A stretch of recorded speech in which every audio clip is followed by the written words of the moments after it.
Good evening. I would like to welcome Steele. Everyone who is a student should know him. He's an architect, he's a critic, he's a writer, lecturer, reviewer, and, like his name says, Steele, he's the dean of the AA. And you need to be made of steel in order to run a school like the AA. If you consider to be an architect which should know more than just building a house, then only few architectural schools should be mentioned where you can get what you need to be an architect who knows more. And I would not recite all the names because then I forget one and everyone of this school will be insulted. But there's the schools, the architectural schools nowadays are networking systems, of course. They are educational systems in terms of teaching students to think in concepts rather than in details. Good schools nowadays are there are discussion points, or there are points where new thinking is developed. Some of the schools are architectural schools are putting load on the shoulders of upcoming architects, and some of the schools are giving the students rocket belts. And I think the AA, which is led by Brad Steele, is one of the schools who gives the students rocket belts for the future of architecture. Please welcome the Dean of the AA, which means Architectural Association and not Anonymous Archivante. Please welcome Brad Steele.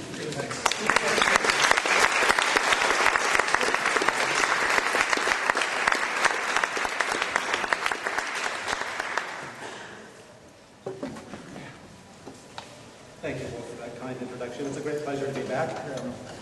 It's been a couple of years, and we were chatting last winter, and I asked Wolf what maybe I could do a talk on. He suggested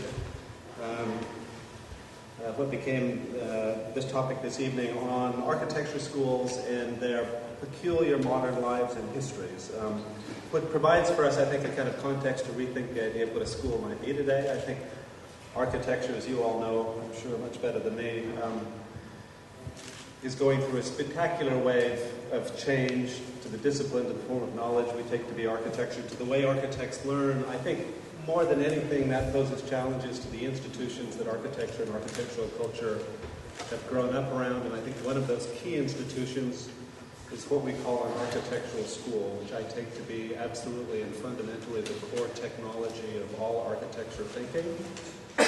It's the place where we all learn to think as architects, for architects and like architects, and for that reason the kind of changes that architecture as a profession and discipline are going through today, I think, are really presenting spectacular challenges to how we who work in school think that schools ought to operate. What I've put together for this evening is a little talk that looks at the history of what we think of as the modern architecture school, which many of you know starts as a peculiarly European project in the middle of the 19th century with this great big pile of stone in Paris called the École des Beaux-Arts in the 1870s, and which evolves over 150 years into the kind of setting that I operate in London today.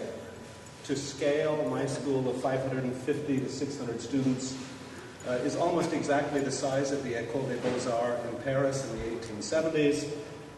Like other technologies, schools have gone through a staggering transformation in how they organize space and information for the activities they think of learning. And what I'm really interested in is the way in which a new wave of media and technology that's rolling through architectural culture will profoundly change the way we think of an architectural school and the habits that we all inhabit as we work, teach, and learn within a school. I think you could point to many different births of what we call the modern or the experimental architectural school. Surely one of the great episodes in that history is the invention of this sign and the building behind it in the 19-teens, led by Walter Gropius, having stolen the idea of an experimental art school from Henri van de Velde and others in Amsterdam at the Art Academy, who created the idea of a workshop-based experimental school. Gropius imports it into Germany, and by 1919, looking very much like a kind of bank manager in the suburbs of Dessau, is operating a machine that's really trying to challenge the traditional academy that we think of as an architectural school. And what I'm going to sketch through tonight is a kind of evolution of what happens to Gropius's diagram over the years. And that evolution, of course, leads to death in various ways. The modern architecture school is eventually institutionalized by, amongst other, this fellow, who in about 1960 designs one of the pinnacles of the modern architectural education, Paul Rudolph, shown here with the equipment of the studio, his Yale School of Architecture in New Haven, which is monumentalized in the 1960s and kind of brings to the end a first great wave of industrialization within the school, and which coincides roughly with, in the 1970s, the conversion of Robinson Hall at Harvard on the left, which was a very cheap and low-cost copy of the École des Beaux-Arts in Paris, converted in 1972 by John Andrews into a pure information space in an open-plan floor that I'm sure many of you already know, in which the activity of the architect shifts from, let's say, the staring at classical details to the continual conversation between classmates and teachers that creates new architectural.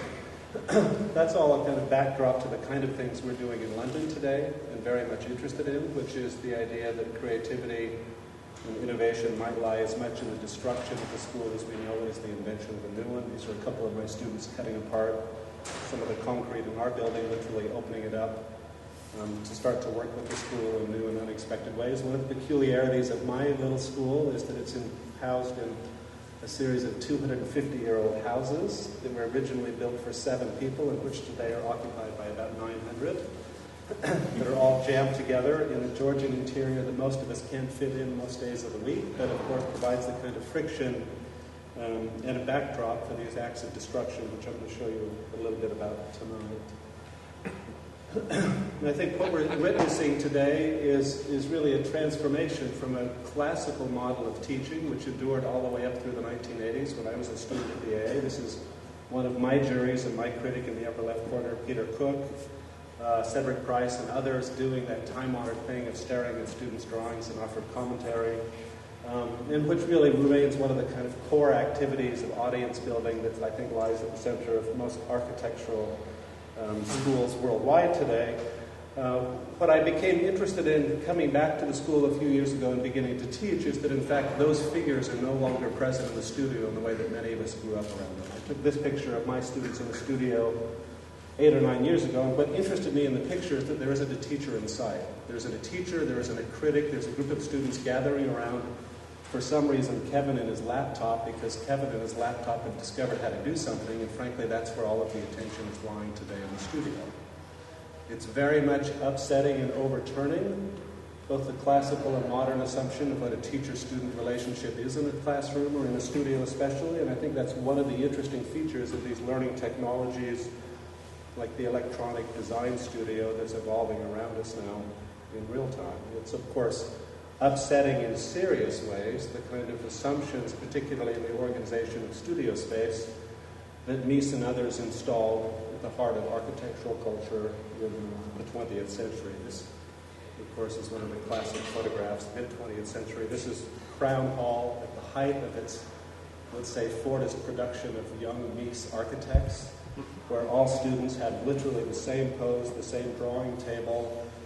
All tables are aligned in columns and aisles and rows, and Mies's factory for the production of more Mies, which is what it was a perfect machine for, is what, of course, eventually evolves into the kind of information and communication spaces that we all, in strange ways, still inhabit today. I think there is a kind of breakdown of that model that we're living through, whether we want to admit it or not. for me, certainly one of the most amazing things about schools today is that it's the design platforms that young architects work with that exhaust architects, and not what people like me or critics or teachers say to them. This is the stuff that wears you all out late at night, but which again I think just provides another reminder that architects and teachers need to start thinking in different ways. Before I go into the kind of core part of the talk, I wanted to first give you a little preamble which sets up, I guess, the central part of the presentation tonight, which is that architecture and architectural schools as technologies are most interesting when they become that one kind of technology we're all interested in today more than any other, which is, of course, disruptive technologies. Technologies that have the ability to turn upside down the relationships between institutions, academies, teaching regimes, work regimes, concepts, philosophies, all of which are being profoundly upset by technologies that allow us to communicate, talk, and think in new and unexpected ways. The context for all of us as we think about schools today is, in fact, this kind of generic marketing information that architecture schools worldwide are promoting to young architects. The 20th century project of professionalizing architectural culture is now in place. A century ago, it was an idea that architects would go to vocational academies, they would train to become qualified professionals, and they would work to the standards of that service industry throughout their lives. That was an idea in the 1920s. By the 1940s, countries like the United Kingdom and the US bring that into law and create architecture as a regulated profession, which by the 1960s a counterculture can react to, but that nonetheless continues throughout the 20th century worldwide, to the point today that architecture and architectural culture as we know it is a highly standardized, highly regimented profession, and that schools have become vocational centers for the equipping and the training of students to enter that profession. And I think if you look at the marketing language, and I won't tell you what school this kind of generic language I downloaded from, if you look at the language of that kind of a vocational orientation, what you find is almost a complete loss of architectural culture as an idea and its replacement by a professional activity that schools are oriented to support. The context for architectural learning today is the same context as architectural work. We live in a world today in which cities are being produced at a speed and a scale never before seen in human history, and they're being designed by an industry developing around those activities that can support it at the speed necessary to achieve these kind of instant communities around the globe. At the same time, those communities, as familiar as they might look in a country like England, if you zoom in and look at the picture and look at the surveillance society and information gathering around, it seems like even the traditional village in the UK, what you realize is that architectural and urban space as we know it is now, of course, just one dimension of a much, much larger series of spaces that are entirely organized around the gathering of information and our travels and movements in those spaces. In the 1930s, Alfred Barr made a famous diagram that explained sort of magically where modern architecture would sit in relation to all of the avant-garde movements of Europe. And as many people have said, modern architecture was the little box at the bottom, almost a kind of natural outcome of all of these things. By the end of the 20th century, of course, culture as we know it is much more a world of mergers and acquisitions than it is movements and styles. Architecture has to, in profound ways, negotiate that kind of grand space reality. The kind of image that Rem used in Delirious New York to argue that a new kind of metropolitan architecture in the early 20th century was constructing his or her professional identity literally around the buildings that he or they created. By the end of the 20th century, that diagram is almost perfectly reversed, where the building now wears the identity of the architect. This is one of Philip Johnson's last buildings built in Berlin in the 1990s, as a way to try and give meaning and understand what that building is. The architect today now sits as a figure within that expanded space of information, exchange, commodity, and production. Norman Foster gets in trouble for selling Rolexes, and websites track him wearing different wristwatches and reporting him to Swiss manufacturers, not living up to his endorsement obligations. OK is the world's most known English language word, and it's the only word that's known and said more often than Coke. It happens to sit within the word C-O-K-E.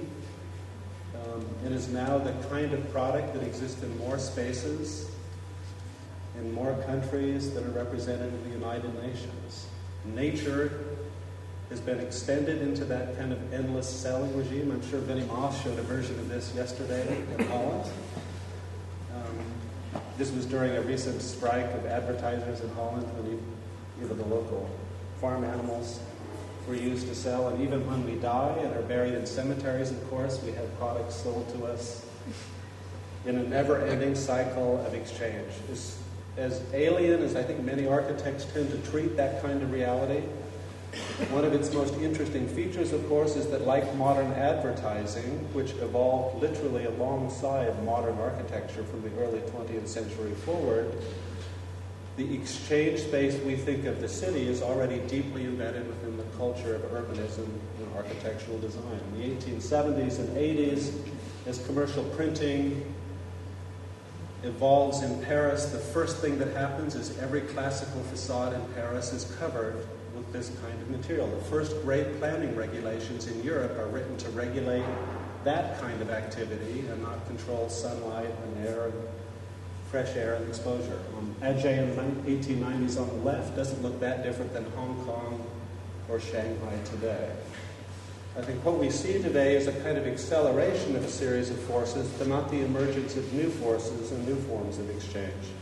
And of course, the question it famously poses for figures like architects is what form of resistance or disruption becomes legitimate as a means of activity within the studio, and a studio that's increasingly interconnected to the world around it. This happens to be a graphic developed in the 1960s by an architecture student at Harvard, which became a worldwide symbol for student protests and riots, and a rare example of architects entering into that space of, you could say, protest, disruption, or upsetting and imbalance of the world they know. Just to finish this part of the preamble, and to suggest that there is a way in which schools can enter into this kind of situation today, I pulled up a couple of images from the deep past in the AA, which interest me because they go back to the very founding of a school like the AA in the mid-19th century. This is the monogram and logo still used by our school with its peculiar motto, which anytime I say it to my students, they just laugh at me. I mean, the idea that we use beauty and truth to try and battle the world today almost seems naive to the point of failure. But one of the interesting things about it is that it was penned originally by figures like John Ruskin, who come to the AA in the 1850s. Before the school existed, the AA was formed really as a center for public discussion and debate of architectural and urban ideas. And one of the things that Ruskin does with his followers, including Walter Crane, who designs the emblem for the AA, is they create in Europe for the first time a generation of artists and critics who take as their task a resistance to the first great wave of industrialization that was rolling across England. Ruskin famously attacks the acceleration of industry that he thinks destroys the countryside and to the large part the cities of England in the latter half of the 19th century. And he invents the idea that architects and artists have a role, a social responsibility, to not enter into those forms of exchange, but to actually stand back, question, and interrogate the kind of things that were leading to what in the 19th century was called the railroadification of England and Europe, where cities like Manchester on the right are turned into production factories in a first wave of industrialization, which I think in many ways creates a kind of model for us to think about what happens when architecture confronts industrialization at the scale at which it is today. Architecture has never confronted a wave of industrialization that worked its way into the very design systems and design platforms that we all work with as architects. Today, the design market is dominated by about 6 software packages owned and operated worldwide that become for us the kind of common language, the shared basis for exchange that now organizes not just architecture and architectural culture, but of course all of the other design industries and creative industries that work with that very same set of tools. In the early 20th century, it was the first great wave of industrialization around building materials, like glass and steel, which created for modern architects the need for a new model for architectural education. That was the force that created for Van de Velde, for Gropius and others, an argument that architects need to learn and think differently. And with that, they created the idea of the experimental school, a school that would sit in workshops instead of in academies. Instead of sitting in the école staring at rocks and paintings, you would sit downstairs in the workshop and literally work with the material of that industrialized age, and out of that develop the principles of architecture. And I think a century later, and it's almost exactly a century since Van de Velde's Academy was formed in 1910 in Amsterdam, architects today confront a very parallel or very similar kind of condition, where the demand upon us now is to, in fact, create a new model for what an architectural school or culture might be. So when did the future arrive?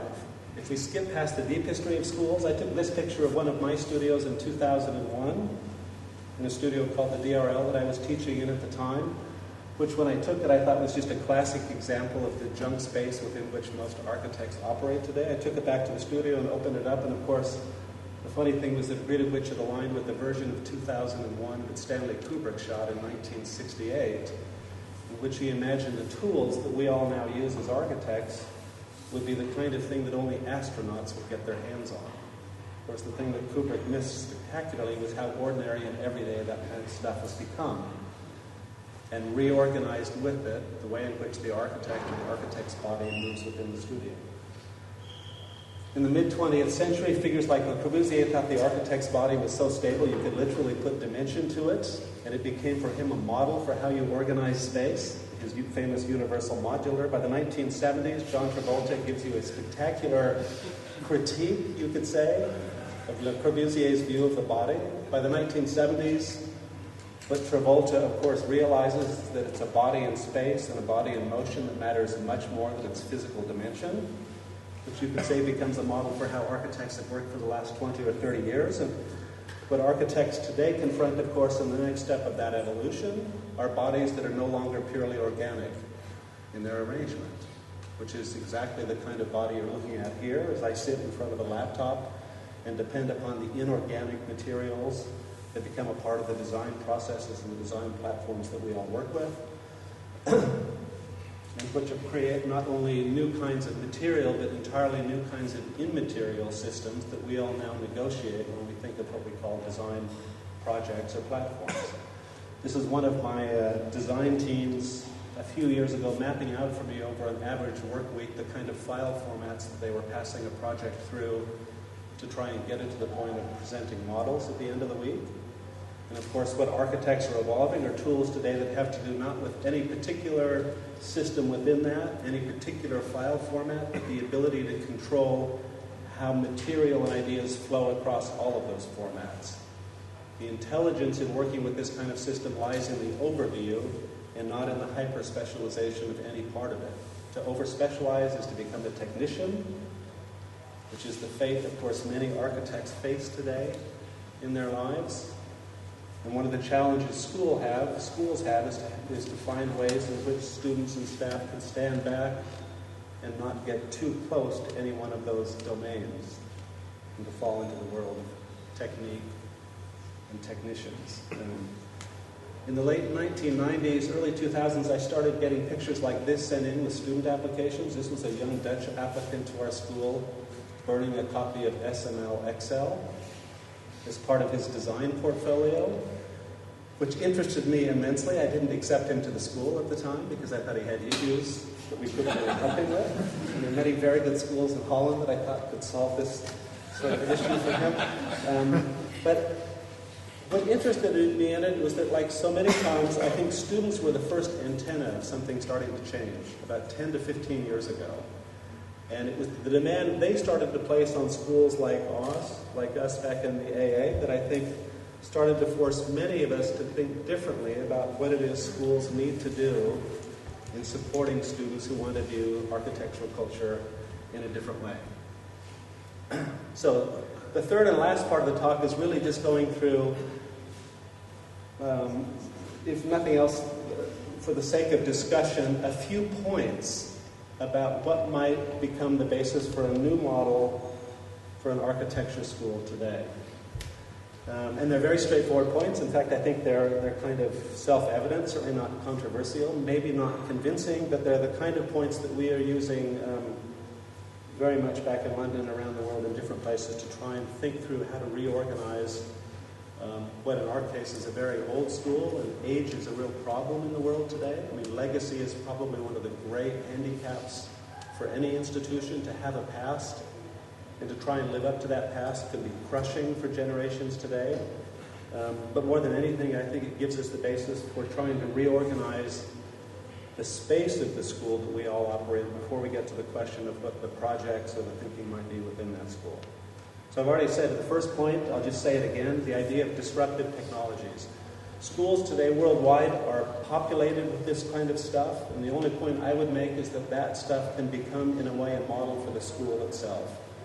Technologies that don't sit within the school, but the idea of a school as a piece of technology, and as I said earlier, as a very particular kind of technology whose job is to upend our understanding of what we think a school and not only the profession should be. The very idea of an experimental school in Europe is created in the early 20th century, at Bohemians and many other places, around that kind of idea. And what they were attacking, of course, was the academy, particularly this kind of an academy, which had institutionalized itself by the end of the 19th century, but which offered no form of learning that would allow individuals to confront the new realities of the early 20th century. Those realities today are as much oriented to the profession we all imagine schools in relation to as the academy might have been in the early 19th century. This picture that I showed a little version of earlier, that really is a group of architects on the 53rd floor of a building in Tokyo I visited 8 years ago. I took the picture, just despite it being a partner in one of our workshops at the time, surreptitiously, because you're not allowed to photograph in the space for a number of reasons. It's an absolutely fascinating environment that makes the Matrix look like a fairy tale in terms of its evilness, its pure evilness.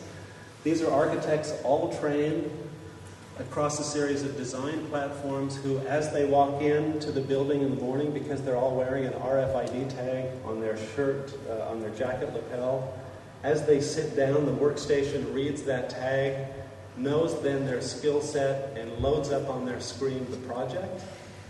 And as they stand up and step away from the workstation to take a break, later in the day, of course, it automatically saves it to a mainframe computer halfway down the building and fiber optically cabled to the other side of Japan. And throughout their working lives on these projects, one of the most interesting features of the system, and it was by design in the creation of it, the architects never get to find out who the clients or the owners of the buildings are, precisely because it's a business model set up to work with competing interests. And this is their way of protecting the IP and the knowledge within the system. Absolutely amazing kind of system. If you look at the history of experimental schools like the Bauhaus, one of the most interesting features is the performance space of the students, who absolutely confound, you could say, the pedagogical assumptions of people like Gropius and others. These are how the Bauhaus students inhabited that building famously, and tried literally to turn upside down not only the thinking of how a school should operate, but the thinking most famously of how their director thought that school should operate, which is certainly one of the lessons for me as the head of school. Students are the ones that determine how a school ought to operate. These are the students, by the way, that voted Gropius out of office in 1926. Point I make with my students regularly. He made it 7 years. in the Bauhaus before his students kicked him out, and they kicked him out for a very interesting reason, and a sign of the times, because it's a sign of the conservative impulse of students worldwide. They kicked him out because he wouldn't teach a proper architecture course. He refused to teach architectural history, and that drove the students at Bauhaus crazy for some reason. They were a very interesting bunch, these people. They're your predecessors. They're your genealogy. They've created you like Gropius has created people like Wolf and me today. And they're people that we look back to in a place like London today. These are my students inhabiting a hotel room in my hotel around the corner for 6 weeks to do. This is a large format photograph. You wouldn't believe it, but it took about 6 weeks to set up, to try and tell the story of the life cycle of how an architect lives today in the 21st century. How you all operate as architects really interests me. I mean, this is one of our architecture students. In fact, this is a clear sign. This is about 2006. You know, if you ever had doubts that the world economy was going to crash, I think looking at this picture would have given it away. These are store employees at an Apple store cheering a person for getting the chance to buy one of the first iPhones. The frenzy was so great when this technology arrived. Disruptive technologies are products, but they are also the basis for upending a whole series of social industrial relationships today that are quite deep and profound and obviously still being lived through on an almost daily basis. Napster, of course, being one of the famous early examples of this, and a simple product created by a 22-year-old college student, released accidentally in beta form in Michigan, which had the ability to bring down the music industry in 3 years' time before he too was brought down for making the mistake of putting all of the songs files in one server instead of distributing it on the internet. I showed this set of images in China last year of what I've been told will be my last trip to China, for showing pictures to my hosts of what Tiananmen Square looks like when you Google it in China. And the story I was telling in Nanjing was, the nice thing is it's all architecture. All you get is architecture when you Google Tiananmen Square in China. Of course, if you're anywhere else in the world, what you get is a very different picture of what happened there. The battles that are being fought today over these kind of translation spaces are deeply architectural in their organization, and I think confound many images that architects have today of unending, undivided globalization that somehow will make borders disappear, and in fact are already doing very much the opposite throughout the world. I started thinking of the idea of the school as disruptive technology when I watched the students in my studios using and creating this disruptive technology. This is a team of 4 students who downloaded instructions in about 2001 or 2 for how to create this antenna and pointed out our windows to steal broadband from our neighbors next door. This was before the A could afford to have broadband in its design studios, only 9 years ago. And I think what it becomes a model for, in a strange way, is to think of the space of architectural education and learning operating in a different form as an institution. I gave an annual introduction in about 2003 to my graduate students, which by that evening, one of my students sent me a screenshot of a server in Russia that was hosting a videotape of the 9 o'clock in the morning lecture, and in effect completely upending any idea we had within the school of what we thought we were doing as a school. Something that it seemed pioneering then, I suppose, in 2003, but of course today happens because all of you carry mobile phones with high resolution to do this stuff constantly. These become models, I think, for the kind of challenges that schools face today. Same thing is happening in print and publication. The dominant form of communication in the 20th century in architectural culture was the monograph, the printed book or monograph that circulated the work of architects worldwide.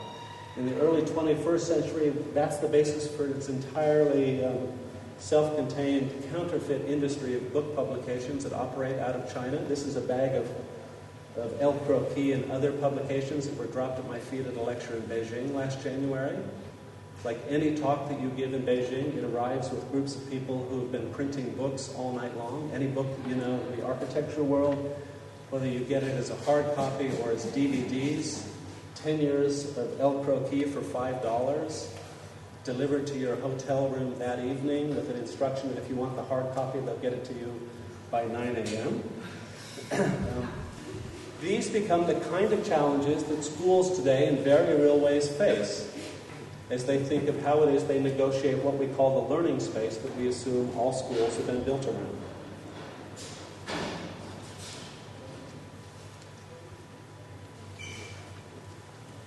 The institutionalization of architecture schools, you could say, evolved and modified what we think of as the building type of the architecture school.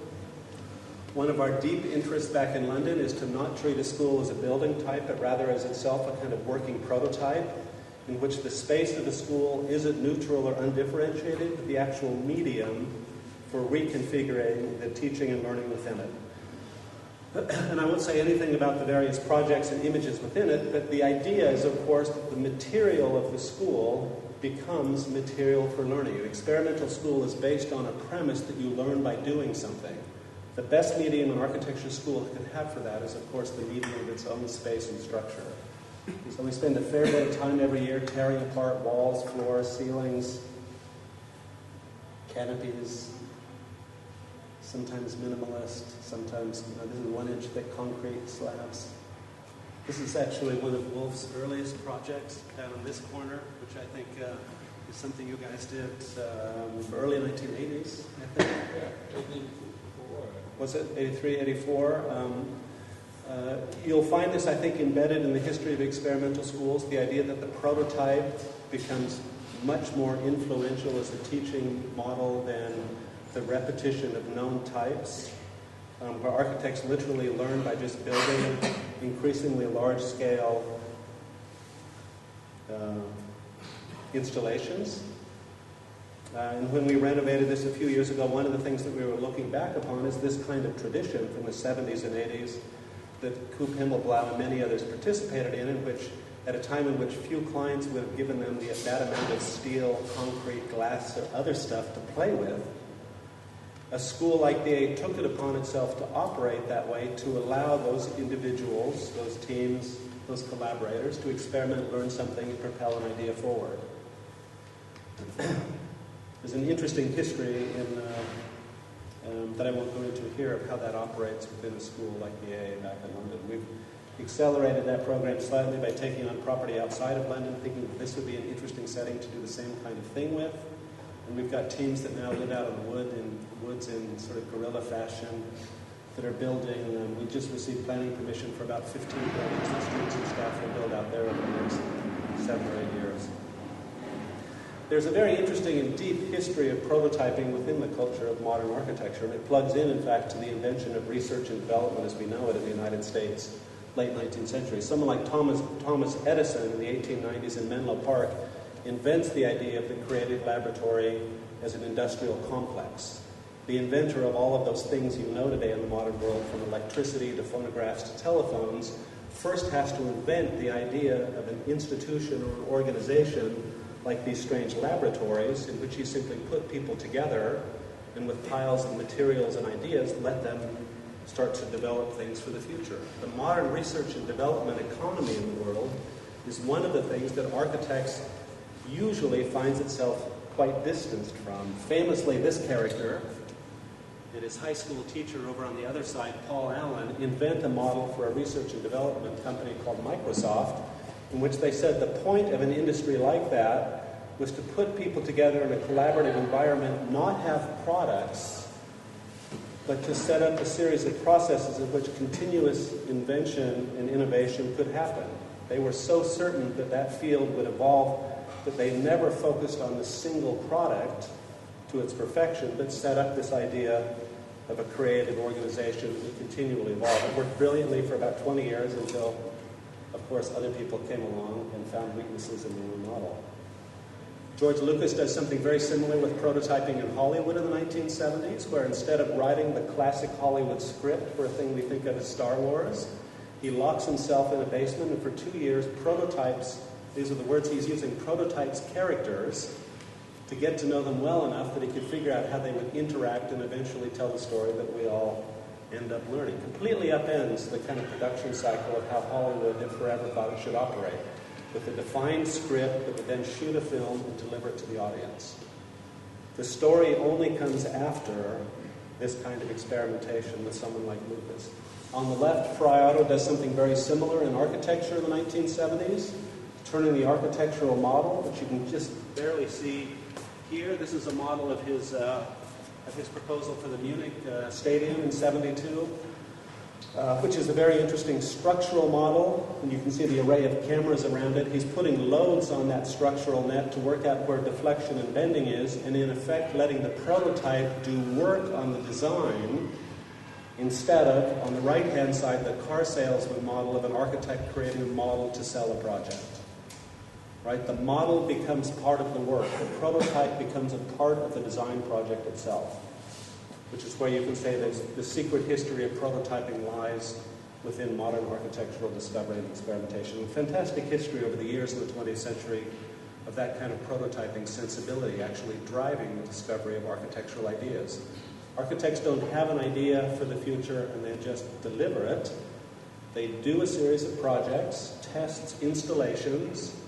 From that, learn something and move to the next project.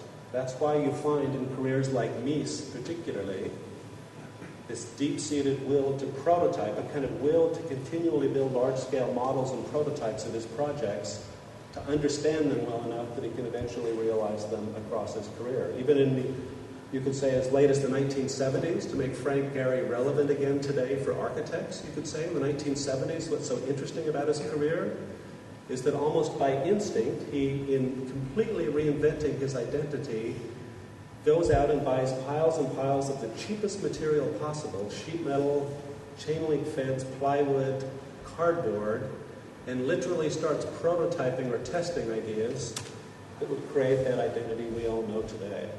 And in fact, distance himself from what he was trained to do in the 1950s and 60s at USC in the early parts of his career. That's the kind of cultural, you could say cultural context that the thinking of a school as a prototype might sit within today. It's not new, and I think if you look back at the birth of what we think of as the modern architectural project, you'll find the very same sentiment at the core. A very young Le Corbusier in 1916 and 17 with no clear expertise of concrete at all, undertakes a house for a little couple in Switzerland, but that very same year draws a diagram that distills the lessons in that, which becomes one of the dominant diagrams of 20th century architectural culture. The building of the house wasn't a mastery of construction, it was a learning exercise that allowed him to then find a way to communicate the imperative that the structural concrete system that he was working with could set out for architecture today. A diagram that architects amazingly still work with nearly a century later. Wolf mentioned it in his introduction. Most certainly the idea of a school today would be a school as a network and not as an object. Networks are unlike objects in very interesting ways, and in ways in which the emerging sciences of networks continually describe in new and unexpected ways. The comparison I began the talk with on the left of the École des Beaux-Arts, where you and I would go and stand for 5 years in front of dead rocks and stare at these rocks to learn architecture, has been completely supplanted by the model of a school in which the networking of information across servers and archives and hubs allows communication to work in a fundamentally new way. One of the things we're experimenting with back in London is that London becomes, in fact, one of only a series of hubs around the world in which we operate. An experiment that's been going on now for about 3 years, in which is most interesting for us because a school can need no longer be thought of in a purely geographic sense. I have about 700 students enrolled in London this year, about 1,000 or 1,100 students worldwide in about 24 programs around the world, which lets us send, of course, the people from London out in the world, actually engage with the conditions in these different settings, and hopefully bring things back, ideas, experiences, accidents, souvenirs, whatever it might be, which might have an effect on what goes on in London the following year. A school becomes a kind of planetary system, you could say, in which unexpected overlaps and occurrences might happen. It's been called by some a kind of missionary or imperialist model of inhabitation. I'm not sure that's the case. in a world like ours today, where people travel the way they do. I think one of the most interesting things that kind of activity does is that it upends a normal expectation of the relationship between a studio and a site, particularly in that we tend to embed those studios in the sites that we work in. This is a small village in Ethiopia. This is a very committed group of architecture students in Beijing. This is a workshop we performed on the streets of Dubai for 10 days in 2008, just before the crash. Interestingly, they were singing a lullaby to what they expected to be a real estate crash that happened about a year later. And the furthest one we've done right now on the last piece of land in Antarctica before my students floated away and we never seen again. And what we're interested in doing is basically reversing the kind of travel that we've inhabited in a city like London for many years. About 90% of our students come from overseas, which is a very strange feature of the school there. But of course, what we began realizing a few years ago is that diagram becomes interesting only if you can think of that as a form of two-way exchange.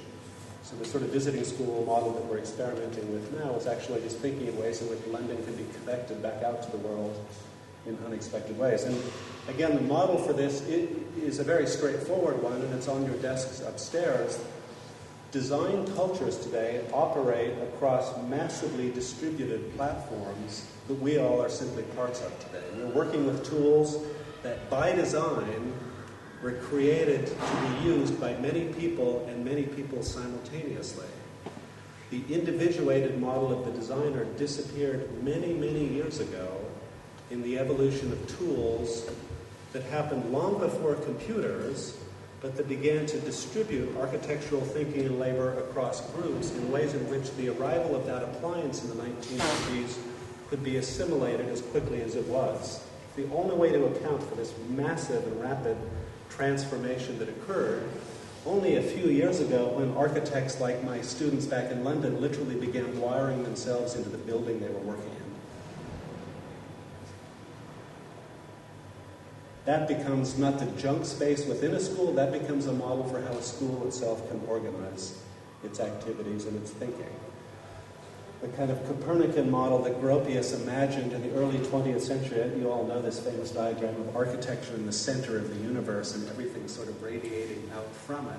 That was the basis for his curriculum plan in the Bauhaus, has been completely replaced by a networking sensibility that sees the movement of ideas, bodies, projects, teams in space as a definition of architectural thinking and learning itself. And when I show this information to architects and architecture schools, the point I always make is that it might seem relatively new still to architecture, but there are disciplines like music that have been negotiating these forces for many, many decades.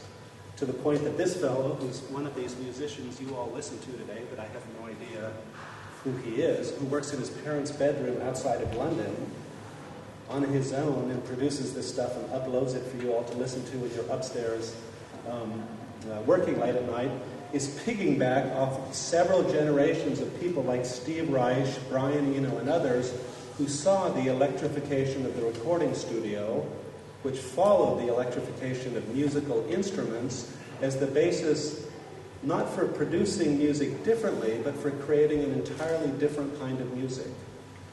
And Eno is probably the most interesting of those figures for creating looping machines that would produce music automatically, is ambient music. But the point was that they were trying with an awareness of that new material condition to create a model for a completely different kind of composer, to compose differently, and to not do the things they knew in new and unexpected ways. To a very great degree, a school today is nothing but a network of moving bodies. One of the models I like to use to describe schools is to think of them as airports and not destinations. This is the most heavily inhabited building in human history. It's about 20 miles from the AA at Heathrow Airport. About 65 million to 70 million people per year pass through this amazing space for another few years until Beijing surpasses the UK, but it becomes a model to a certain degree for how it is you might think a school could operate. You don't come to school as a destination, you come for a momentary transition of your life that will propel you out to new and unexpected places. Schools become a little mini UN of collective experiences and anxieties and conflicting interests, in which the role of a school head is no longer, like Gropius on the left, a kind of gatekeeper to keep people in and out, but more a kind of traffic cop who simply orients or directs people around. Kind of experience that Black Mountain College, famously in the 1950s, set up when there weren't even school buildings. And people like John Cage and others came together with Buckminster Fuller, Robert Rauschenberg, and others in a temporary setting, were simply always traveling around. People like Yona Friedman and others have argued that, in fact, what we think of as a city today is nothing but a point of a megacity. In this case, is megacity Europe, in which, if you take freeways, autobahns, and railroads into account, describes Europe as a single civilized, inhabited city that's nothing but distributed across the different points that we already think of settings. There's a great history of infrastructural sensibilities embedded deep within architecture. People like Le Corbusier obsessively collect motorway exchanges, infrastructural maps, and used that infrastructural space as a model for a new kind of architectural space. Carpenter Center on the right, where the freeway ramp becomes a new kind of circulatory model in the planning of new modern cities in Europe. It's, of course, the arrival of these new communication infrastructures that upend that kind of conventional modern history. I think the experimentation with that medium or those technologies of communication like LED systems, mobile phones. This is David Green. We built a prototype for David a couple of years ago, what he used to call his hairy coat, a coat that would carry all of the information systems of all of his students at all times that David can wear around London. He's simply embedding those technologies into what he thinks of as the architectural material of the project. Point 4, schools must focus on the invention of audiences, not architects. I think one of the great mistakes most schools make is that they think they invent architects. It's like the worst mistake when you think of it. Like it's a horrible mistake. You think that way, you end up with Crown Hall. You end up with a factory whose job is to produce architects as you already know them. In fact, what makes schools most interesting is when they focus on the creation of audiences that they can then embed their students within, and with that create sensibilities and ideas that eventually evolve into the architectural personalities you know. These 4 graduates of the AA, all very different figures and personalities, weren't nurtured as talents within a school who made them. They were individuals who grew and learned in a setting that had wrapped around them always hundreds and hundreds of conversations, ideas, debates, discussions that eventually formed their identities in some way, that created the kind of professional identities that their careers eventually define.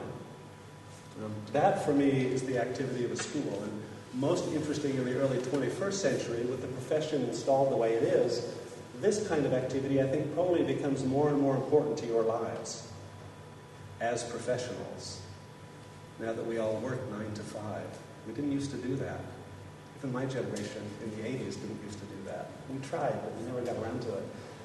With everybody working the way they do, in fact, the creation of spaces where architects can come together in various ways, like this event this evening, like the one last night, like the one you'll go to next week, will become more and more the definition of what a good school is.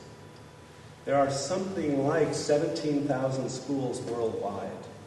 There were 72 or 74,000 graduates with a degree in Maya last year in the United States. It's a massive and industrialized machine of vocational training that's in place. The challenge for schools is how they revert to a 19th century model before that profession is installed to create centers where people can come together simply for the discussion, the debate, the disagreement of what ideas are about architecture. In the pinwheel I use as a map of the A, the stuff that interests me most isn't the formal coursework up here in the full-time school or the part-time visiting school. This world of stuff we call the public program, that are all the publications, lectures, symposia, conferences, competitions, installations, prototypes that create audiences where people come together and present their work for discussion or disagreement. In some ways, schools become broadcasters. And if you look at this awful technology, this is some of our guys in the 70s, like everybody looked the same in the 70s, when the A briefly had the idea that it would create its own television network, which lasted like eight months before it collapsed out of lack of funding. But the will to broadcast or communicate ideas is really what lies at the core of a school. We brought together the Archigram guys a few years ago for a conversation with Beatrice Colomina and Schumann and a few others, and one of the most interesting things they cited in their work in the 1960s was when they were producing the Archigram papers, the famous set of 8 or 9 papers, they were making about 30 to 40 copies of each edition until they ran out of money in mimeography.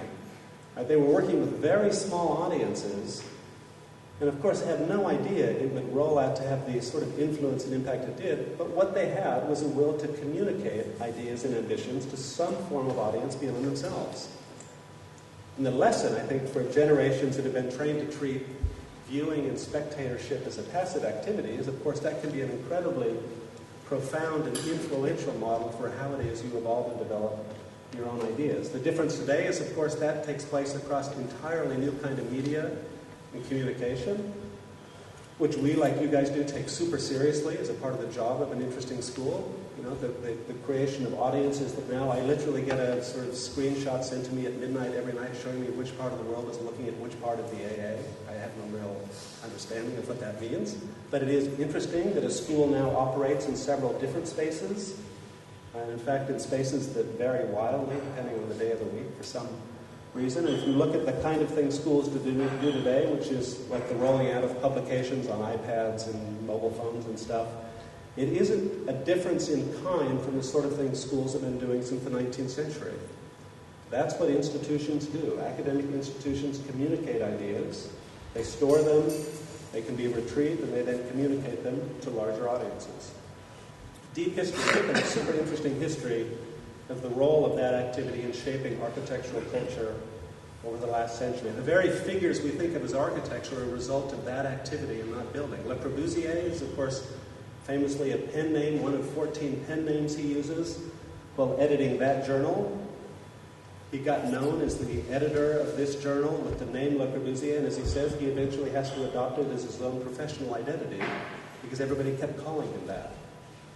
It was so deeply embedded in his understanding of what an architectural project was that it was a simple extension of building architecture and urbanism. That's the context for schools today doing the same kind of thing. When we put these box sets together every year, these little kind of trophy boxes I love to make, for me they're a kind of architectural model of a school. All of the paperwork we produce over 32 weeks, we sort of bundle it together into a box and then send it out to audiences, and in a way enter into this interesting and deep history of how institutions like this, or like us back in London, or others around the world have been doing that continuously since the birth of what we think of as a modern architectural school. It's a form we love playing with, where posters, the production of posters, and not only books become a natural extension of the studio. We have studios that take that on as their design project for the year. This is a studio on the left that created protest posters against the RIBA for an entire year, railing against the profession in the 1970s. Others producing magazines and books. And of course, the merging of that into what we think of as the exhibition space is a natural and straightforward kind of activity. And again, I think it's just a reiteration of this impulse that modern architecture has long had embedded in it, which is publication, publicity space is architectural space in some way. The famous photograph on the left of Mies at his first retrospective exhibition at MoMA in 1946. At a time in which MoMA didn't have the money to build Mies projects, so they made these huge one-to-one photographs of Miesian space that the gallery goer could enter into and experience what modern architecture should look like. When I show these exhibition photos at the AO, an example I like to show is this version of Zaha a couple of years ago when we brought her back many, many years after teaching at the school to show a project of hers. What interested me in how she and her team exhibited the project was that she basically uses the exhibition space as a medium for experimenting yet again with an architectural idea. It's a very simple, well-known Zaha project, right? The rolling of a surface that goes from floor, wall to ceiling. And if you go back and look at her archive of work at the A, what's so interesting is that instinct was in place 25 years before, when she and her students were doing the very same thing when given the front members room in Bedford Square, rolling a floor up to a wall onto a ceiling, and in some way testing the idea of continuous material.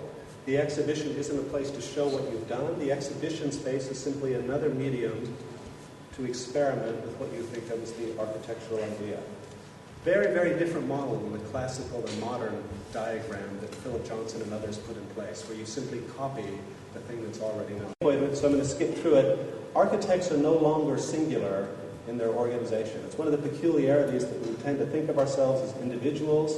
The discipline, like the profession, is entirely distributed in its organization, orientation, and definition. The tools that architects used, even in the early 20th century, have evolved into systems that are now absolutely distributed and collaborative in their imperative and their design. The kind of tool that Frank Lloyd Wright famously used at 8 o'clock every morning when he walked in the studio and sharpened his pencil for 20 minutes and everybody stood. He sharpened 20 pencils and then he went around and marked up everybody's drawings. That kind of a tool no longer exists. Right? That tool has been replaced by a tool that's being used by everybody in the room at the same time. The architecture student as we know it has evolved. They are no longer this singular figure competing with a series of other identical singular figures. This is the most famous architecture student of the 20th century, a middle-aged Philip Johnson at Harvard in the 1940s, learning to dress and look like every other, even though he was trained as an art historian and was working well beyond his means, being trained to compete with every other individual in the room, or as a collective to gather around the acknowledged master. That model has been absolutely upended by a world in which identity is today totally constructed and fluid in its definition. This is what architecture students look like today. It's a model for architectural thinking, as bizarre as it is. The architect is a composite figure of those people who he or she work with. It's no longer the late-night prison. This is the trauma I had in architecture school many years ago, where we would be locked in our buildings late at night, in our dark little corners, working unknown to everybody else. It's been absolutely replaced by a pure information space which has as its most interesting feature absolutely relentless and continuous information production and exchange, circulation and exchange. Obviously, the figures that we think of as the architects are then multiplying. This tends to be how we see students at the AA in funny little groups. My teachers teach in funny little groups. They are plugging into a very interesting and deep history of collaborative thinking at both the avant-garde and you could say the evil corporate end of the spectrum. From SOM in the upper right corner, who perfected the corporate model, to Super Studio in the lower left, design thinking in the middle of the 20th century evolves out of the individual mind and tool into smart groups who have shared purpose and collective interest, but which operate beyond singular figures. When I put together a show a couple of years ago of a great generation in the 1960s, who come of age as the great masters are dying off, literally the bodies start falling, with Frank Lloyd Wright in 1959, Le Corbusier in 65, Nice in 69.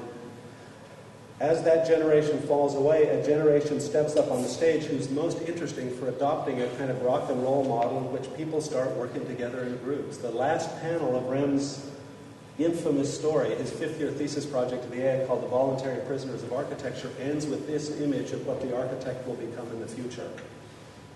A collective performance group of some kind, which he, of course, quickly adopts by getting his teacher on the one hand, who got him through the school, and their two wives together to form an office that year.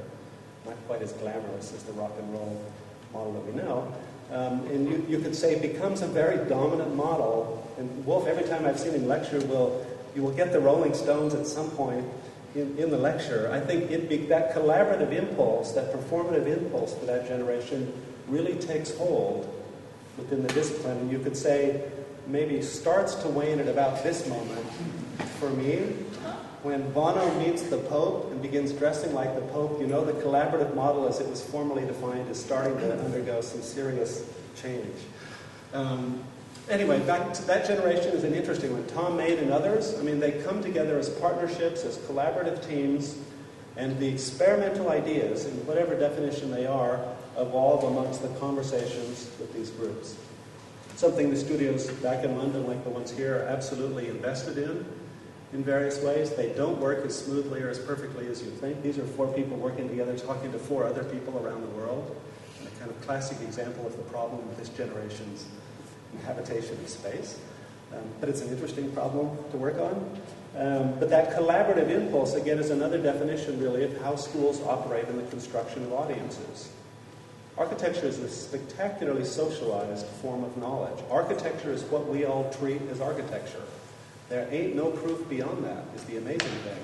And to test that thesis, you need to be in rooms amongst people for the discussion and debate to take place.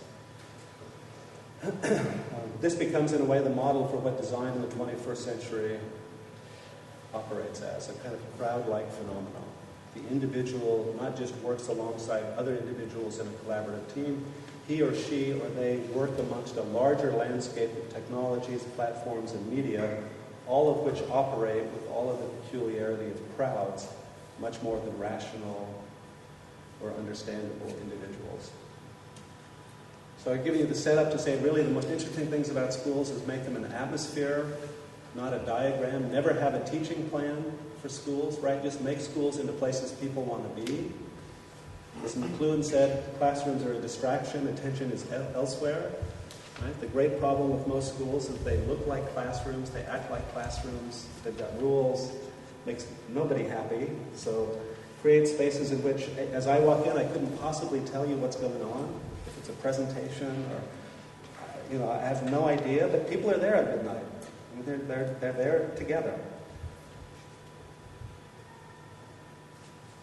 Let the performance of the student in the school become the center of the school in some way, and let them begin to rehearse this idea that they will evolve their understanding, their experience, their ideas of architecture in relation to some kind of audience, which eventually, if everything goes right, will evolve into a group of people that include those that will support you and make possible these strange ideas you have. Again, well tested in things like the art world, literally 50 years ago, when the studio as we know it is converted by Warhol into a pure performance space. As he said, the last thing he would do with the studio in New York is actually make sculpture or painting. Like he hired people to do that across the river to not bother him. Right? The point of being an artist is to get people together to exchange the ideas and assumptions about what art or architecture might be at any one time. I've already made the point earlier, but just to wrap it up, the idea of architectural schools today as a cultural space, not as a vocational center. The coursework takes care of itself. You all do the work, you do the projects, you have great teachers. The interesting thing becomes how you wrap that activity around the unexpected installation, performance, event space, discussion, conversation with an audience that brings unexpected people together in new and unexpected ways. I introduced these 2 guys as being collectively 147 years old. To the AA audience, they'd never shared a stage together. To me, astonishingly, in 2006, when we put them together, had an absolutely fantastic conversation about what might constitute a critical project today within architecture. They have, as you all know, very different opinions about what that is. But this is the purpose of a school today, to actually engage these kind of minds with committed audiences to absolutely challenge our expectations or understanding about what architecture might be today. I think it's actually what architecture schools do best. It's the thing that architecture schools can teach the rest of universities extremely well. No other faculties do it the way we do it. In fact, it's the one thing we all take for granted. We're all going to come here. I stand between you and dinner on a Thursday evening, but you all come in. I mean, architects are amazing at this. The absolute commitment that that's where architecture might lie.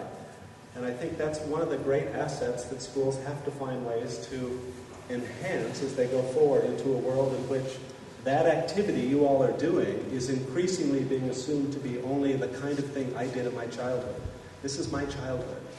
This is how I grew up, with the absolute assumption that an audience is a passive entity which waits for stuff to come into it, right? We live in a world today, and in the conversion of media that we're all living through, we live in a world today in which media now distributes agency to the audience, not to the producer, not to the author, not to the artist. Interestingly, and this is the strange thing about social media especially, agency now lies with you. It's not a coincidence that conspiracy theory is now the only viable form of theory left on the planet. The kind of theory that travels amongst audiences. Right?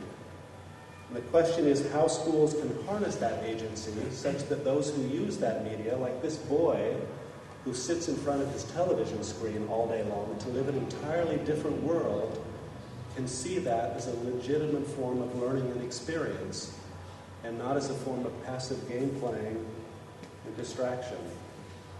To wrap it up, maybe the end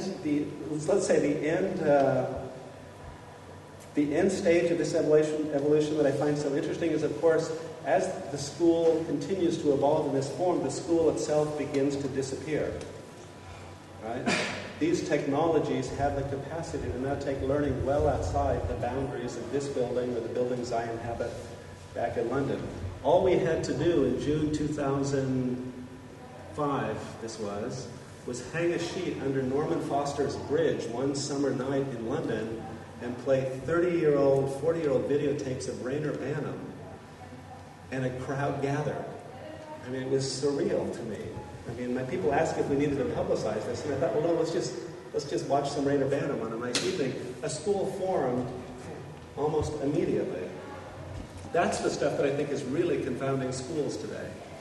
Their institutional bias, their expectation of architecture is being upended by students who work this way. The design studio is now literally where a group of people sit down on the floorway and start working. It's no longer programmed, planned, built, designed, like spaces of worship today, which literally occur wherever and whenever people start worshiping. Whether you're worshiping in front of Coca-Cola, or on the right is a photograph I took in Finsbury Park 3 years ago when the government closed down one of the mosques in Stoke Newington. That mosque simply appeared the next morning on the streets in front of that mosque. Cities today have an amazing intelligence to kind of reinvent institutions as we think of them with incredible speed. I took this sad picture of one of my teachers in Los Angeles a few years ago who had spent the better part of a week talking to the students in London at the only place he could get good broadband reception, in this sad loading dock behind the Beverly Motel in Los Angeles. And for a week, that was his studio at the AA. And I think, again, if you look at these sort of images today, the thing to remember is that this sort of a sensibility is built into how modern architects think about space. This is Molinage photographing Chicago in the 1940s after Mies brought him over, and his interest in arriving at America wasn't all of the spectacular, expensive, interesting products of Ford Motor Company and others. It was the movement of those bodies in space. And he photographs for an entire year all of the ways in which that kind of continuous movement in the city becomes a definition of the city itself. Too often, I think architecture schools imagine they're going to be around forever. If we remember that they are a 19th century institution, they're facing the very same challenges of any other 19th century institution.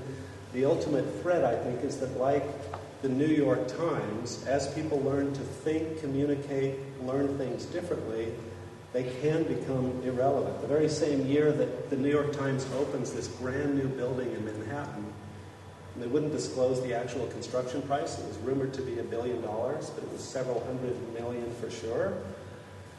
Their share price is tanking as we all stop reading the newspaper, because we all start looking at the news on mobile phones, on computers, and that chart, which is 2009, is showing the New York Times at the moment at which the company is worth less than the Sunday edition of the New York Times. The share price fell below $4, which means it's cheaper to buy the company than it is the actual newspaper. And as a final image for me, the reminder then for all schools is that however certain 19th century institutions are, and the newspaper is maybe one of the great 19th century institutions, European invention, And this is the final issue of the New York Times, which has been prepared and laid out for several years by the Times. They know they're going to stop printing at some point. They don't know when. They hope you all have recently bought into their new subscription service online. They know it's going to evolve and change. And the challenge really for schools is very similar. As learning spaces, as communication spaces evolve out of the studio, as schools and institutions evolve out of singular places, the great challenge for schools is how they possibly reinvent themselves to become relevant for an audience like you who frankly want to be elsewhere most of the time. I'll stop there. Thanks.